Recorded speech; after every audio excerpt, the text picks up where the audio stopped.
What an embarrassment. This is the reason I have spent the last few years referring to the WNBA as a dump.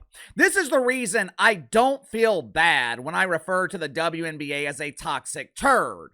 Not only have they damn near ruined their opportunity with Caitlin Clark, the dump diver they chose to support, the pretend basketball player they have spent the last 2 years begging you to support.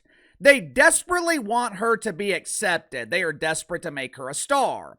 Not only has she been rejected by normal people, Angel Reese is now being rejected and potentially kicked off of her own team.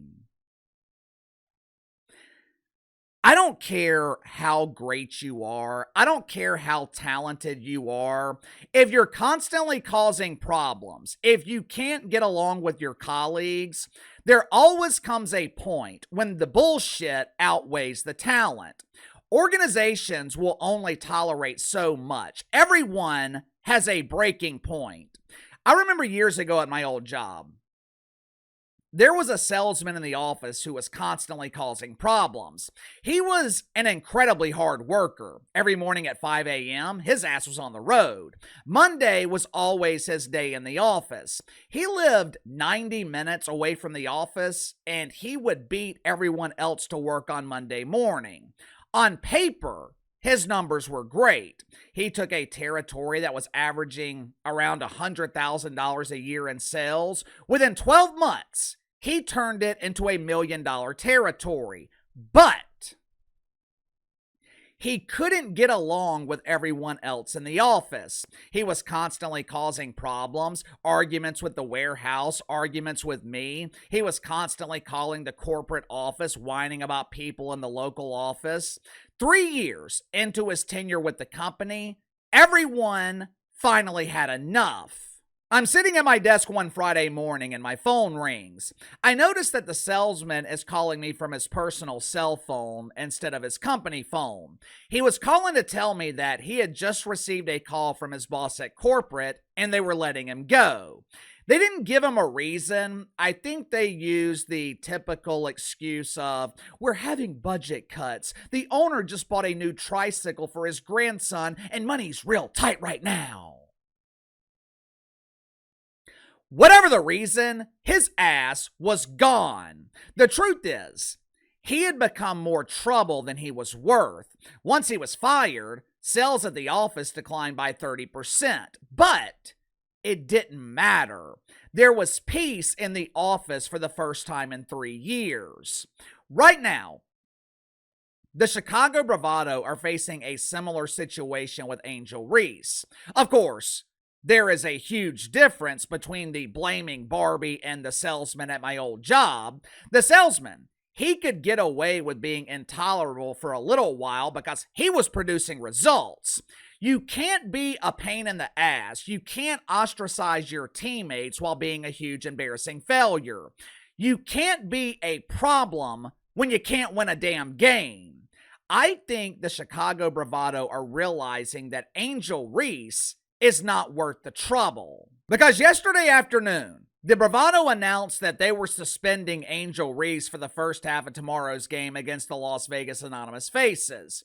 But this is just the beginning. I think this is step one of the process, the first stage of divorce. I think the Chicago Bravado are preparing to trade the face of failure. Make sure to like and subscribe. You can follow me on Twitter at KC_BTL84. Link to the second channel in the description below. Yesterday on the second channel, celebrated another Uncle KC prediction that came true.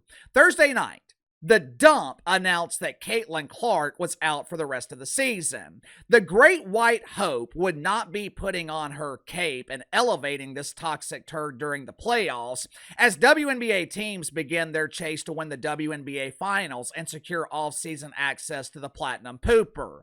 I explain why this is the perfect storm for the demise of the WNBA. So if you haven't already, click the link in the description below, subscribe to the second channel. Last night, the Chicago Bravado played the Indiana Felines. As expected, the Bravado continued their season-long tradition of getting their ass kicked. They were down 16 points at the end of the first quarter. At that point, the Felines decided to retract their claws. They didn't want to emasculate the Bravado too badly, so they essentially quit trying, and somehow they still won the game by 20 points. Fortunately, for the 16,000 people who donated pesos to attend this pretend basketball game last night, their hard-earned money, it was not wasted. They didn't have to watch Angel Reese break her own nose while attempting to me-bound one of her dozens of missed layups.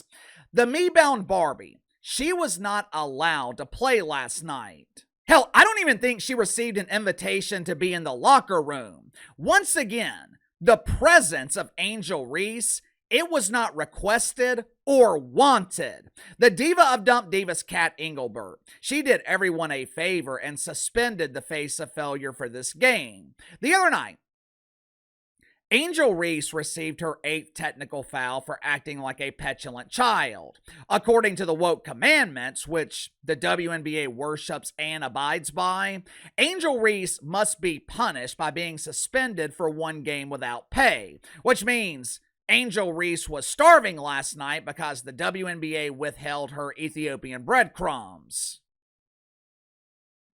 Yesterday afternoon, the Chicago Bravado increased her punishment by suspending Angel Reese for the first half against the Las Vegas Anonymous Faces.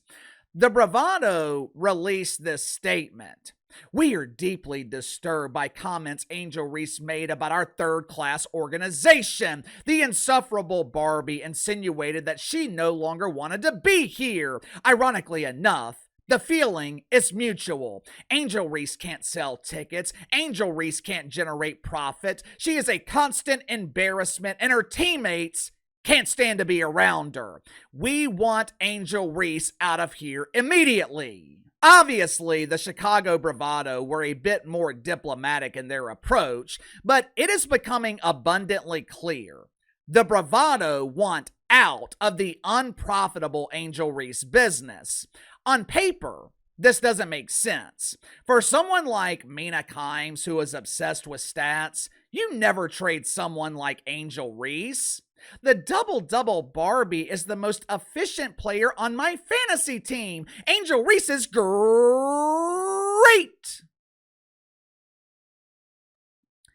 Yeah, that's great, Mina. But this isn't fantasy. This is reality. Angel Reese is averaging 15 points and 13 rebounds a game. But according to ESPN, her plus minus on the season is minus 191. Normally, I don't like to rely on plus minus as an indicator of a player's effectiveness.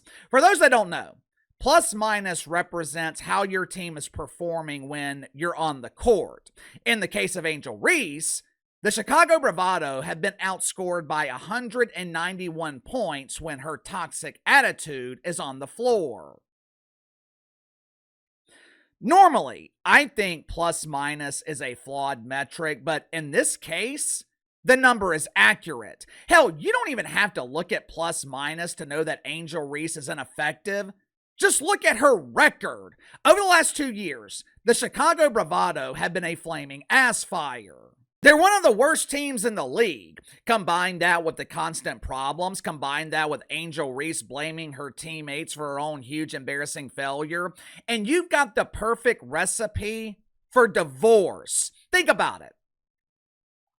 If you're the Chicago Bravado, why in the hell would you want Angel Reese back? She's a role player who thinks she's a star. She doesn't have the ability to elevate her teammates. Matter of fact, you can make the case that Angel Reese makes her teammates worse. She has absolutely no impact on winning. She is selfish. The only thing Angel Reese cares about is Angel Reese.